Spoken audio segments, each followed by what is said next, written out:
Hello friends, welcome back to another video of fictional Harsh and another video of the planetary series. आज हमारे planetary series के अगले part में हम Neptune इस प्लैनेट के बारे में बात करने वाले। इस वीडियो में मैं आपको काफ़ी सारे फैक्ट्स बताऊंगा नेपच्यून इस प्लैनेट के बारे में, और आप वीडियो के एंड तक ज़रूर बने रहे, क्योंकि वीडियो के एंड तक तो हम काफ़ी सारे फैक्ट्स डिस्कस कर चुके होंगे। और वीडियो के एंड में अगर आपको वीडियो अच्छा लगे तो वीडियो को लाइक कर दे, और ऐसे ही और अमेजिंग वीडियोज़ देखने के लिए हमारे चैनल फिक्शनल हर्ष को सब्सक्राइब भी ज़रूर कर दे। तो चलिए हम अब सीधा फैक्ट्स की तरफ बढ़ते हैं। तो गाइस, अब जानते हैं हम नेपच्यून के बारे में फैक्ट नंबर वन। नेपच्यून के बारे में फैक्ट नंबर वन ये है कि नेपच्यून एक ऐसा प्लैनेट है जिसे टेलीस्कोप से या किसी ने देखने से पहले मैथमेटिकल कैलकुलेशन से डिस्कवर किया गया था। यानी नेपच्यून को जो है मैथमेटिकली कैलकुलेट किया गया था, और ये सोचा गया था कि इस समय या इस जगह पे कोई तो प्लैनेट होना चाहिए हमारे सोलर सिस्टम में।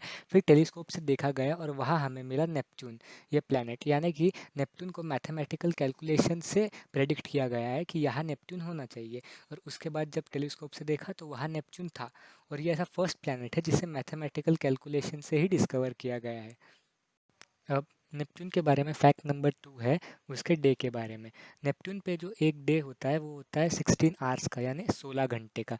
नेपच्यून अपने ही एक्सिस में बहुत रैपिडली, मतलब फास्ट रोटेट करता है, और उसकी वजह से उसका दिन जो है सिर्फ 16 घंटे का बन जाता है। नेपच्यून जो है पूरी एक सॉलिड बॉडी है जो कि बर्फ़ की बनी हुई है, और इसलिए वो अपने एक्सिस में बहुत फास्ट रोटेट करता है, और उसका एक दिन बन जाता है सिर्फ और सिर्फ 16 घंटे का। अब जानते हैं नेपच्यून के बारे में fact number three. Fact number three Neptune के बारे में है कि यूरेनस और नेपच्यून दोनों भी आइस प्लैनेट है जो पूरी तरह बर्फ़ के बने हुए हैं। और यूरेनस का डायमीटर है नेपच्यून के डायमीटर से थोड़ा सा ज़्यादा है अगर हम कंपेरेटिवली देखें तो।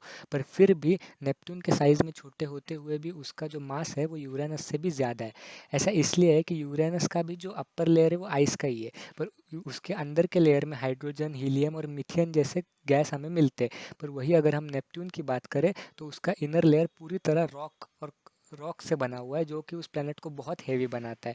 और इसलिए साइज़ में छोटे होने के बाद नेपच्यून का जो वेट है यानी मास है वो यूरेनस से भी ज़्यादा है, क्योंकि उसका जो कोर है वो पूरी तरह से एक सॉलिड रॉक है। अब हम नेपच्यून के बारे में फैक्ट नंबर फोर जानते हैं उसके एक साल के बारे में। नेपच्यून पे जो वो है वो एक साल होता है 60,190 डेज का, यानी ईयर में कहे तो 164.8 या अप्रोक्सीमेटली 165 ईयर्स का वहाँ पे एक साल होता है। ऐसा इसलिए क्योंकि नेपच्यून जो है वो सन से सबसे दूर वाला प्लैनेट है, सबसे डिस्टेंट प्लैनेट है, और उसको सन की एक ऑर्बिट पूरी करने में लगते हैं 165 ईयर्स, जो कि काफ़ी ज़्यादा है। ये उसके डिस्टेंस की वजह से उसका साल जो है वो काफ़ी ज़्यादा बड़ा बन जाता है, और उसी की वजह से उसका साल 60,190 डेज़ जितना बड़ा बन जाता है। अब हम फैक्ट नंबर फाइव जानते हैं नेपच्यून की डिस्कवरी के बारे में। जैसे मैंने आपको बताया था, नेपच्यून की जो डिस्कवरी है वो मैथमेटिकल कैलकुलेशन से हुई थी, ना तो टेलीस्कोप से। और उसे डिस्कवर किया था उब्रेन लेवेरायर एंड जॉन गैले, इन दोनों ने उसे डिस्कवर किया था। और इसे डिस्कवर किया गया था September 23, 1846 में। इस दिन उन्होंने उसका प्रेडिक्शन किया, और फिर टेलीस्कोप से इस प्लैनेट को डिस्कवर किया गया। अब जानते हैं हम नेपच्यून के बारे में fact number six. Fact number six है नेपच्यून के मून्स के बारे में।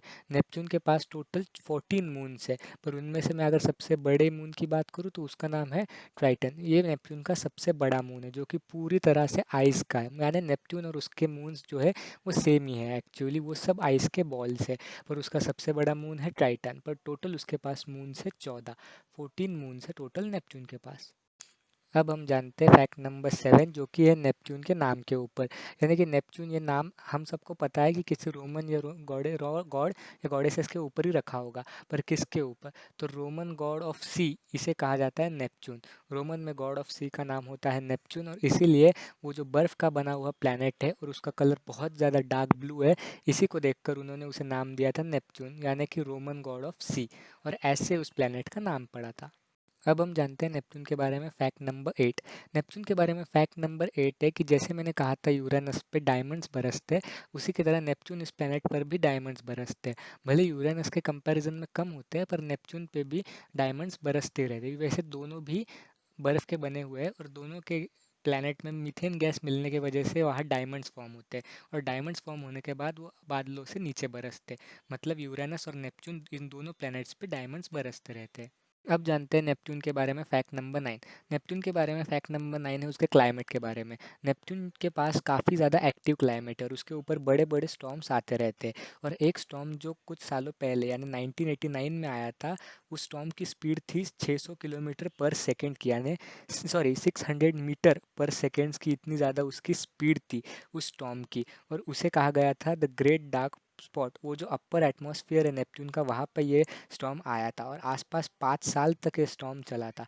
इतने 5 साल वहाँ कंटिन्यू 600 मीटर पर सेकेंड की स्पीड की हवा से वहाँ कंटिन्यू ये स्टॉर्म चला था। अब जानते हैं हम नेपच्यून के रिंग्स के बारे में। नेपच्यून के पास भी यूरेनस जैसी रिंग्स है, पर वो काफ़ी ज़्यादा फेंट है, यानी कि बहुत फेंट रिंग्स है यूरेनस के पास, और टोटल 6 रिंग्स के लेयर्स है जो कि काफ़ी ज़्यादा फेंट है। अब नेपच्यून के बारे में फैक्ट नंबर 11 जानते हैं, उसके स्पेसक्राफ्ट के बारे में। अब तक में जैसे कि हम सब वीडियोस में देखते हैं, एक ही स्पेसक्राफ्ट से जो जुपिटर और सैटर्न के आगे जा पाया है, और जिसका नाम है वॉयेजर 2। यानी सिर्फ वॉयेजर 2 ऐसा स्पेसक्राफ्ट है जो अब तक नेपच्यून के आसपास से जा पाया है, और वहीं पे उसने हमें उसके मून्स और रिंग्स और उसके बारे में काफ़ी ज़्यादा इन्फॉर्मेशन हमें भेजी थी। उसके बाद नासा के हबल टेलीस्कोप ने भी उसके काफ़ी सारे इमेजेस हमें भेजे, पर सबसे फर्स्ट उसे वॉयेजर 2 इस स्पेसक्राफ्ट ने हमें उसके काफ़ी ज़्यादा इमेजेस दिए थे। तो बताइए आपको ये सब फैक्ट्स कैसे लगे। अगर आपको फैक्ट्स अच्छे लगे हो तो वीडियो को प्लीज़ लाइक कर दे, और मैं ऐसे ही वीडियोस हमेशा लाता रहता हूँ, तो हमारे चैनल फिक्शनल हर्ट्स को सब्सक्राइब भी कर दे। मिलते अगले संडे पे एक और अगले एपिसोड पे, और तब तक के लिए थैंक यू वेरी मच।